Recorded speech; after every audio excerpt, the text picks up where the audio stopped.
Bagaimana ciri lemah syahwat? Jadi lemah syahwat dalam bahasa medis disebut dengan disfungsi ereksi atau impotensi, yaitu ketidakmampuan mencapai atau mempertahankan ereksi dalam melakukan hubungan intim.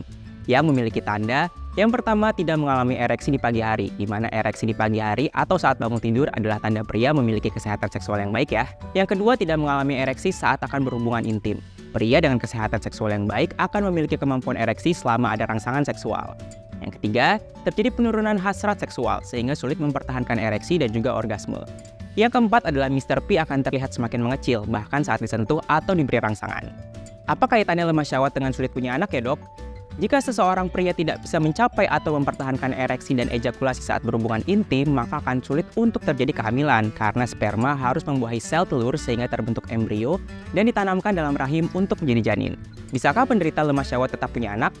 Lemah syahwat bisa disebabkan karena berbagai hal, mulai dari kondisi medis, gangguan saraf, psikologis, efek samping obat dan operasi, trauma genital, hingga pola hidup yang tidak sehat. Jika penyebabnya masalah psikologis, kondisi ini bisa membaik tanpa pengobatan medis. Namun, apabila penyebabnya adalah kesehatan fisik dan suatu penyakit medis, maka penderitanya harus melakukan terapi medis ya.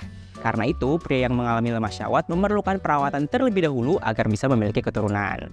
Jika terjadi sesekali, misalnya saat kelelahan atau stres, gangguan ereksi itu mungkin bukanlah hal yang berbahaya ya. Namun jika terjadi setiap kali hendak berhubungan seksual, sebaiknya kalian konsultasi ke dokter ya. Ada beberapa cara mengantisipasi lemah syahwat. Antara lain adalah, yang pertama menjaga berat badan ideal dengan perbanyak konsumsi sayuran dan juga buah-buahan, serta mengurangi konsumsi makanan berlemak maupun cepat saji. Dan jangan lupa untuk berolahraga secara rutin dan konsisten ya. Yang kedua adalah terapi psikologis. Mengelola stres dan meningkatkan komunikasi dalam berhubungan juga bisa memperbaiki disfungsi ereksi loh. Dan jangan sukar untuk melakukan konseling dengan psikolog atau terapi seksual ya.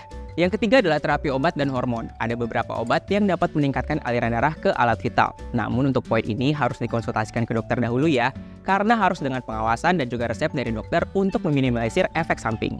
Nah itu dia bahasan singkat terkait lemah syahwat. Kalau kamu mengalami kondisi ini, segera konsul ke dokter terdekat atau bisa chat dokter di Halodoc ya.